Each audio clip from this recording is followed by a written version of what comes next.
مفتی طارق مسعود کے بیانات کے لیے طارق مسعود آفیشیل کو سبسکرائب کریں۔ طارق مسعود آفیشیل۔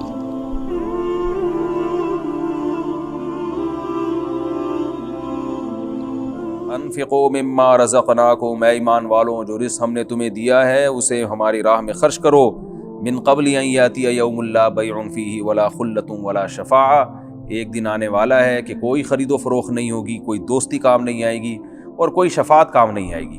یہاں شفاعت سے مراد ہے زبردستی والی شفاعت، جو مشرکین کا عقیدہ تھا کہ ہم جن بتوں کی عبادت کرتے ہیں وہ زبردستی اللہ کے ہاں بخشوا دیں گے کیونکہ اللہ ان کی رد نہیں کر سکتا، یہ والی شفاعت مراد ہے۔ اور کافر کی شفاعت نہیں ہو سکتی۔ جو مومن کی شفاعت ہے، جو نبی صلی اللہ علیہ وسلم اور علماء اور بزرگان دین کریں گے، وہ شفاعت قرآن ہی سے ثابت ہے۔ سورہ نبا میں اللہ نے بتایا کہ وہ کیا ہے، وہ آیت ہے کہ یوم یقوم الروح والملائکۃ صفا لا یتکلمون الا من اذن له الرحمن وقال صوابا، کوئی اللہ کے سامنے بات نہیں کر سکے گا، سفارش نہیں کر سکے گا مگر جس کو اللہ اجازت دے۔ تو وہ اللہ اجازت کس کو دے گا؟ پیغمبروں کو اور اپنے ماننے والوں کو۔ اور کس کے لیے دے گا؟ وقال صوابا، اور وہ بات بھی درست کرے، یعنی جس کی شفاعت کی میں اجازت دوں انہی کی شفاعت کرے۔ کس کی اللہ اجازت دیں گے؟ صرف ایمان والوں کی۔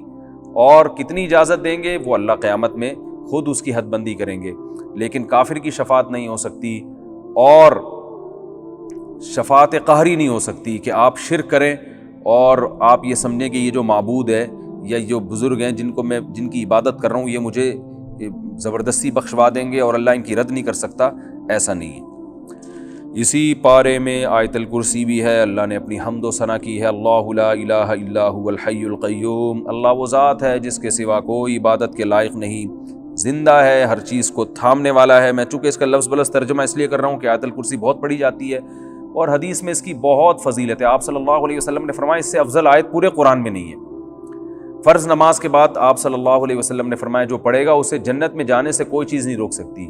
اور صحیح حدیث سے ثابت ہے کہ شیطان سے، جنات سے، جادو وغیرہ سے آیت الکرسی انسان کو بچاتی ہے۔ رات کو بھی پڑھ کے سونے کی ترغیب ہے، حضرت ابو ہریرہ کا مشہور واقعہ ہے۔ چونکہ یہ خلاصہ میں پوری تفصیل نہیں بیان کروں گا، شیطان ان کو تنگ کرتا تھا انسانی شکل میں آ کے، حضرت ابو ہریرہ نے آیت الکرسی پڑھی اور نبی نے فرمایا کہ یہ شیطان اب راستہ تمہارا چھوڑ دے گا۔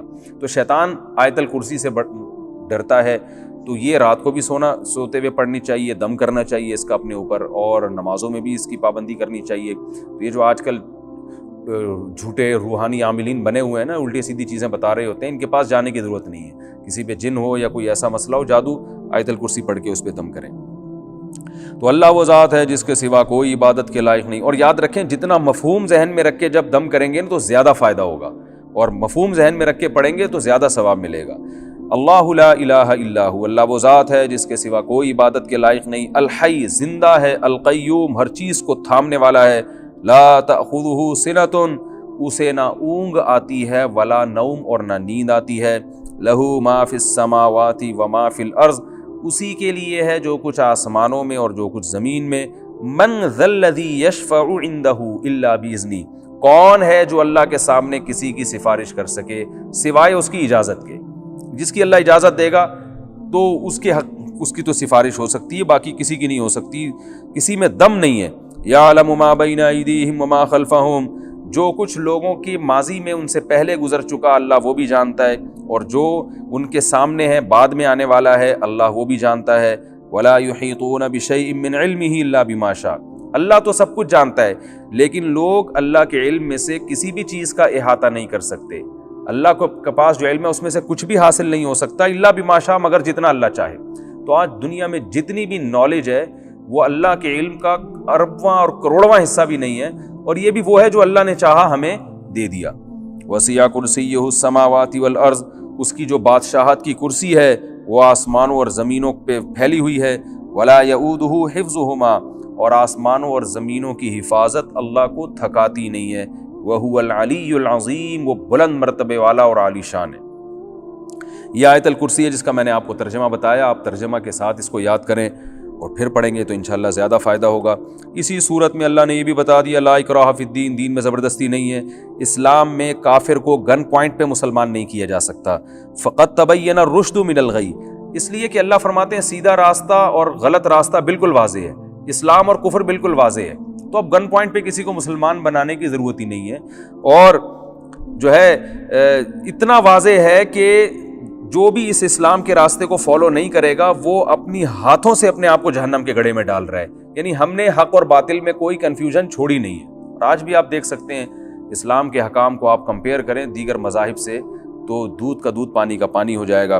فَمَن يَكْفُرْ بِالطَّاغُوتِ وَيُؤْمِن بِاللَّهِ فَقَدِ اسْتَمْسَكَ بِالْعُرْوَةِ الْوُثْقَىٰ، فرمایا جو اللہ پر ایمان لائے اور شیطان کا انکار کرے، اسلام کو فالو کرے تو ایسے جیسے مضبوط چھلے کو تھام لیا۔ کوئی دریا میں ڈوب رہا ہو نا اور مضبوط کڑی کو تھام لے تو بچت ہو جاتی ہے۔ تو اللہ فرماتے ہیں یہ دنیا بھی حوادث کا اور شیطانی جو ہے نا اس میں تصرفات ہوتے ہیں، گمراہیاں پھیلتی ہیں، جو اسلام کے چھلے کو پکڑ لے گا تو وہ بچ جائے گا۔ تو وہ مضبوط چھلا ہے اور مضبوط لگام ہے جس کو پکڑنے سے تمہاری حفاظت ہو جائے گی۔ لن فصام لہا، یہ ٹوٹنے والا نہیں ہے۔ بڑی خوبصورت مثال دی۔ اور اللہ نے یہ بھی فرمایا اللہ ولی الذین آمنوا یخرجہم من الظلمات الی النور، ایمان والوں کا اللہ دوست ہے، ان کو گمراہی سے روشنی کی طرف لاتا ہے۔ یعنی جب آپ اسلام کو فالو کرتے ہیں نا تو آہستہ آہستہ آپ کے سامنے ہدایت کے راستے اور کھلتے چلے جاتے ہیں، حق اور باطل اور ممتاز ہوتا چلا جاتا ہے۔ اور جو اسلام کو فالو نہیں کرتے تو وہ اور زیادہ گمراہی کی طرف چلے جاتے ہیں۔ اس کی مثال دیکھ لیں آپ، یورپ اسلام کو فالو نہیں کر رہا، کیسے کیسے گمراہانہ قانون بنتے چلے جا رہے ہیں۔ گے میرج کو حلال کر دیا، کچھ انسانی سوچنے کی بات ہے، شراب حلال ہے، زنا حلال ہے، گمراہی میں پڑتے چلے جا رہے ہیں۔ اور اب پتہ نہیں کیا کیا چیزیں حلال ہونے والی ہیں، اللہ کی پناہ۔ تو اللہ فرماتے ہیں ایمان والے جو ایمان کو فالو کرتے ہیں روزانہ ان کی ہدایت بڑھتی ہے، اور جو اسلام کو فالو نہیں کرتا وہ گمراہی سے گمراہی کی طرف چلے جاتے ہیں، اور آئندہ اور زیادہ گمراہ ہو جائیں گے۔ اسی صورت میں اللہ تعالیٰ نے ابراہیم علیہ السلام کا جو نمرود سے بحث ہوئی تھی وہ بھی ذکر کی۔ ابراہیم علیہ السلام نے کہا میرا رب جو ہے، میرا رب زندہ کرتا ہے اور موت بھی دیتا ہے۔ تو بادشاہ نے کیا کہا کہ میں بھی تو زندہ کر سکتا ہوں۔ ایک شخص جس کے پھانسی کا فیصلہ ہونے والا تھا اس کو کہا، چھوڑ دیا، کہا دیکھو یہ مرنے والا تھا، میں نے اس کو حیات دے دی۔ اور ایک آدمی جو بیچارہ بے گناہ تھا اس کو بادشاہ نے قتل کروا دیا، بولا دیکھو میں تو موت دیتا ہوں۔ ابراہیم علیہ السلام نے کہا ٹھیک ہے، میرا رب تو مشرق سے سورج نکالتا ہے، تو مغرب سے نکال کے دکھا۔ تو بیچارہ تو نہیں کہنا چاہیے، وہ جو ہے نا مبہوت ہو گیا۔ اللہ نے اسی میں ایک واقعہ بیان کیا کہ کوئی بزرگ تھے پچھلے زمانوں میں، تو یا کوئی پیغمبر تھے، اس کا قرآن میں ہمیں واضح تذکرہ نہیں ملتا، تو انہوں نے کہا کہ اللہ تو جب ہم ہڈیاں ہو جائیں گے کیسے زندہ کرے گا؟ ان کے دل میں کوئی شبہ یا شک نہیں تھا، بس ویسے ہی اطمینان قلب کے لیے۔ تو قرآن کہتا ہے کہ اللہ نے ان کو موت دے دی۔ کالذی مر علی قریۃ وہی خاویۃ علی عروشہا، ایک بستی کے پاس سے گزرے جو تباہ ہو چکی تھی، تو انہوں نے کہا اللہ یہ تو مر گئے، کھپ گئے، کیسے قیامت میں دوبارہ زندہ ہوں گے؟ اللہ نے انہی کو موت دے دی، اور 100 سال کے بعد اللہ نے ان کو اٹھایا، اور پھر اللہ نے پوچھا بتاؤ تم کتنے دن سوئے ہو، یہ کتنے دن تمہیں پر موت واقع ہوئی ہے؟ انہوں نے کہا 1 دن یا اس سے بھی آدھا۔ اللہ نے کہا کہ تمہیں میں نے 100 سال تک موت دی ہے، 100 سال کے بعد اٹھایا ہے۔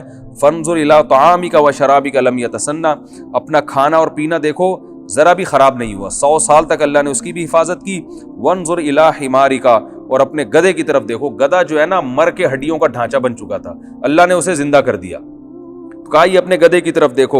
وَلِنَجْعَلَكَ آیَةً لِلنَّاسِ وَانظُرْ إِلَى الْعِظَامِ كَيْفَ نُنشِزُهَا، دیکھو ان ہڈیوں کو ہم کیسے دوبارہ اکٹھا کرتے ہیں، ثُمَّ نَكْسُوهَا لَحْمًا، ان پہ گوشت کیسے چڑھاتے ہیں۔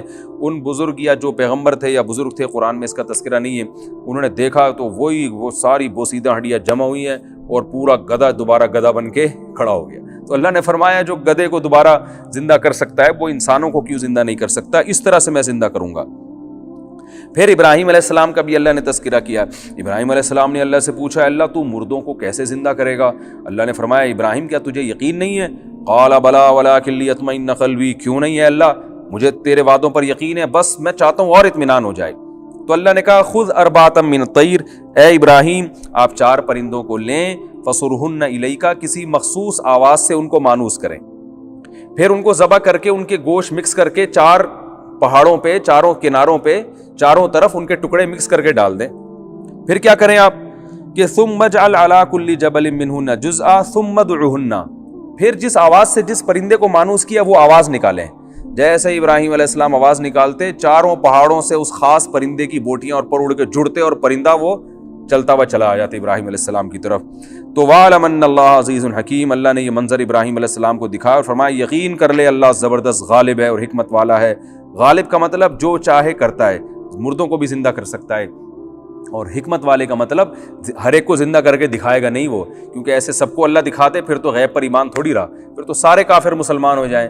تو اللہ اپنی قدرت دکھاتا ہے جس کو چاہتا ہے، اور جو اصل قدرت اللہ نے دکھائی ہے وہ تو تمہیں پانی سے جب انسان بنایا، نطفے سے انسان بنا دیا، تو یہ قدرت کافی ہے ایمان لانے کے لیے۔